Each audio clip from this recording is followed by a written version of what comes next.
عبد الحليم حافظ أسطورة الغنى وملك المؤامرات الخفية. النهاردة هنتعرف مع بعض على الجانب المظلم للعندليب، غيرة ونفوذ وحكايات حب ممنوعة، أسرار لم تكشف من قبل، حروب فنية وعلاقات في الظل.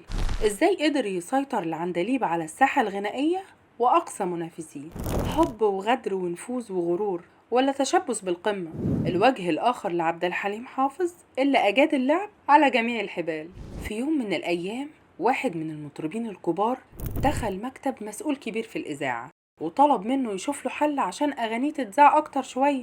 الراجل بصله وقال له: يا أستاذ، طول ما عبد الحليم ما وافقش صعب أعمل لك حاجة. الكلمة دي كانت كافية تفضح جزء من الحكاية اللي قليل أوي اللي يعرفها، حكاية العندليب اللي ما كانش مجرد مطرب لكن لاعب سياسي في ساحة الفن. عبد الحليم حافظ أو العندليب اللي غنى للحب والوفاء والأحلام كان في نظر الملايين أيقونة الرومانسية وصوت للعاطفة الصادقة، لكن ورا الكاميرات والأضواء كان في حياة تانية مليانة بالأسرار، صراعات، مواقف بتكشف عن شخصية أعقد بكتير من اللي بيظهر على خشبة المسرح. خلينا نبتدي الأول من الطفولة القاسية اللي صنعت الصلابة دي.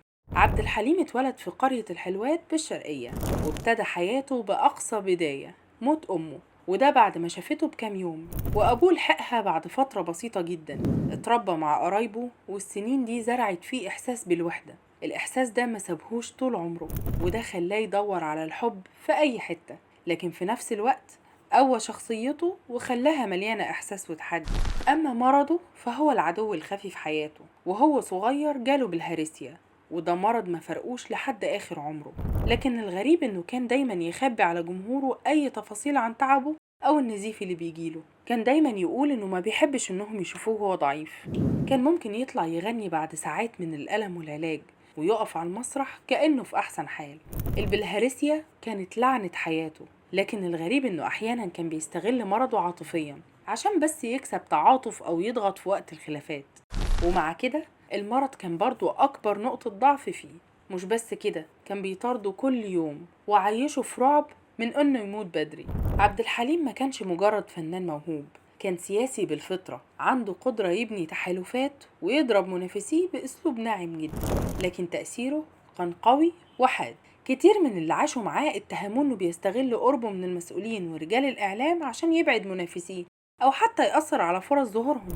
قدام الجمهور كان مثال للرقة والهدوء، لكن في الكواليس كان عصبي، ما يقبلش الاعتراض، ومتمسك جدا برأيه حتى في أصغر التفاصيل. ناس اشتغلوا معاه وقالوا إنه كان بيضغط نفسيا على أي حد ما يلتزمش بمعاييره حتى لو كانوا أصحابه المقربين. عبد الحليم كان بيتهم دايما إنه بيحارب المطربين المنافسين، خصوصا الأصوات الصاعدة اللي بتهدد مكانته، وأكتر من مطرب اشتكى من تهميشه ليهم أو منعه حتى لفرصهم، ومن بينهم كان كارم محمود اللي صرح انه عانى من التهميش بسبب سيطرة عبد الحليم على الإذاعة. وكمان محرم فؤاد هاجمه علنا وقال انه كان بيحارب كل مطرب يقرب من القمة. كمان اترددت حكايات عن اتصالات شخصية منه بتطالب بمنع إذاعة أغاني وتأجيل حفلات منافسيه علشان يفضل هو بس في الصدارة. رغم صور الابتسامة والود، كان في خصومات كتير حقيقية بينه وبين ناس حواليه، مثلا علاقته بفريد الأطرش اللي مرت بتوتر طويل لدرجة إن أغاني فريد اتمنعت من الإذاعة لفترات طويلة. حتى مع أستاذه محمد عبد الوهاب المنافسة كانت موجودة، وعبد الحليم أوقات كان بيحلم يتفوق عليه في الشعبية والنفوذ.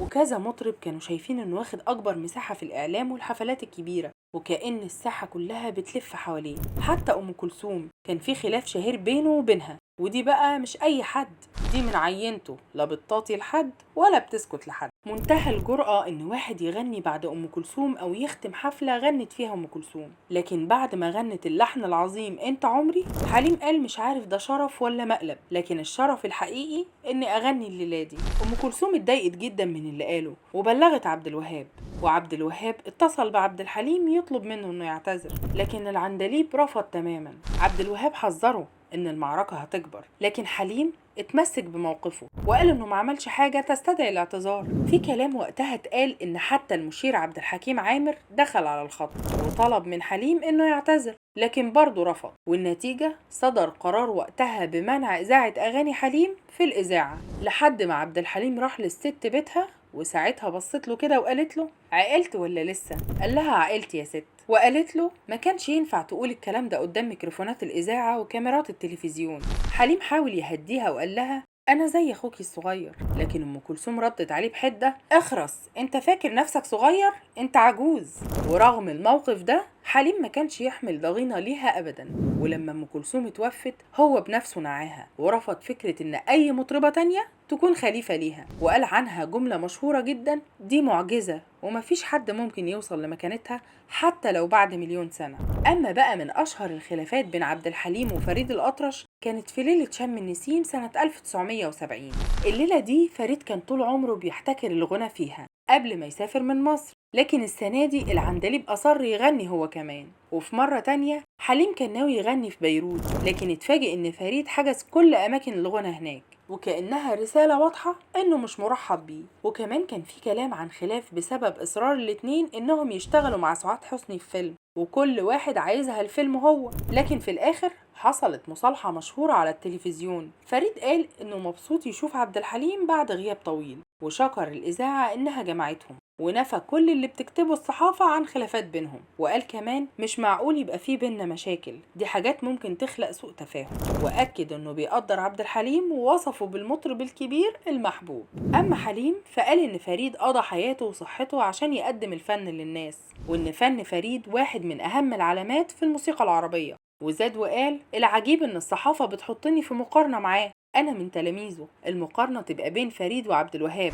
لأنهم بيغنوا وبيألفوا، لكن أنا مغني بس. ما كانش سهل حليم برضه. ذكاء عبد الحليم وغيرته الفنية كانوا ساعات بيخلوه يعمل حركة جريئة. يا ترى ايه هي؟ انه يغني اغاني ناجحة لغيره من المطربين، وده عمل له مشكلة اكتر من مرة، وكان بيخلي اصحاب الاغنية يزعلوا منه. واحد من اشهر المواقف دي كان مع نجاة بسبب اغنية لا تكذبي. الأغنية دي كانت من أهم وأشهر أغانيها، لكن حليم غناها في حفلة، وده اعتبرته نجاة تعدي على حقها الفني. والموقف ده عمل بينهم خلاف واضح، واتقال وقتها إن حليم كان شايف إن الأغنية حلوة لدرجة إنه مقدرش يقاوم حتى لو ده هيزعل صاحبتها الأصلية. أما محمد رشدي فقال إن حليم حاول يمنع انتشار لون الأغنية الشعبية الجديدة اللي كان بيغنيها كمان محرم فؤاد، وكان بيهاجمه علنا وقال عنه مريض بالسيطرة. كمان تصريحه الشهير عن عدوية اللي وصف أغنيته بإنها كلام أهاوي، وحاول منع إذاعتها لكنها حققت انتشار كاسح. حليم كان قريب من الرئيس جمال عبد الناصر، وده خلاه الصوت الرسمي للدولة في المناسبات الكبرى، والنفوذ ده بحسب منتقديه ساعده على تهميش فنانين كتير زي فريد الأطرش. وكمان كان بيدخل في توقيت بس الحفلات. وفي حكاية شهيرة بتقول إنه طلب من التلفزيون المصري تأجيل إذاعة حفل فريد عشان ما يتذاعش في نفس يوم حفلته، وإنه كان بيحارب الفنانين المنافسين خصوصا المطربين الصاعدين. كان في دايما اتهامات بتطارد حليم إنه بيغني ألحان مسروقة أو متاخدة من الغرب، وإن الملحنين اللي بيتعاون معاهم كانوا بيستلهموا ألحان أجنبية ويحطوا عليها كلمات عربية بسيطة، وإنه بيتحكم في الألحان والكلمات، وكان بيغير كلمات الشعراء لو ما عجبتوش. لكن في المقابل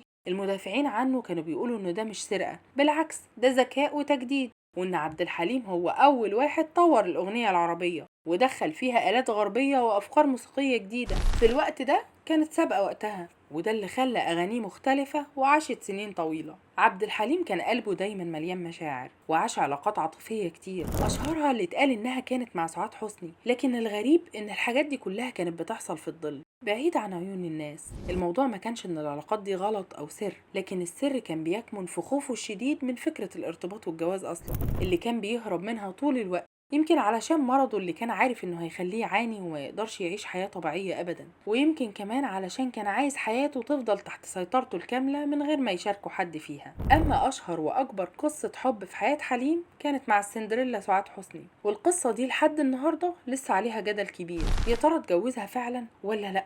في ناس بتقسم انه كان في جواز عرفي بينهم، وناس تانية بتنفي تماما وبتقول انه كل ده اشاعات. وفي كمان اللي بيشوف ان حليم ظلم سعاد عاطفيا، وانه كان خايف يعلن العلاقة علشان صورته قدام الجمهور وشعبيته ما تتأثرش، وطبعا معجبينه. رغم كل الكلام والشائعات عن ارتباطه بسعاد حسني، عبد الحليم كان دايما قصاد الناس بينفي، لكن في قعداته الخاصة كان احيانا يلمح ان في قصة حب ما كملتش، أصحابه المقربين كانوا بيقولوا إن حليم كان بيخاف من فكرة الجواز قوي علشان مرضه، وكان خايف يسيب وراه زوجة وعيال يعانوا بعد ما يمشي. غير سعاد كان في حكايات تانية أقل شهرة، لكن برضه كانت بتتصدر عناوين الصحف وقتها، وكلها بتبين قد إيه حياته العاطفية كانت مليانة أسرار وغموض. حليم مر ب3 محاولات اغتيال خطيرة. إيه؟ لحظة لحظة، أقفي هنا كده. اغتيال؟ أيوة زي ما سمعت. حليم مر ب3 محاولات اغتيال خطيرة جدا. المحاولة الأولى كانت سنة 1970 تقريبا، لما الإسرائيليين ناقشوا في الكنيست فكرة إن حليم بيحمس الشعب المصري بأغانيه،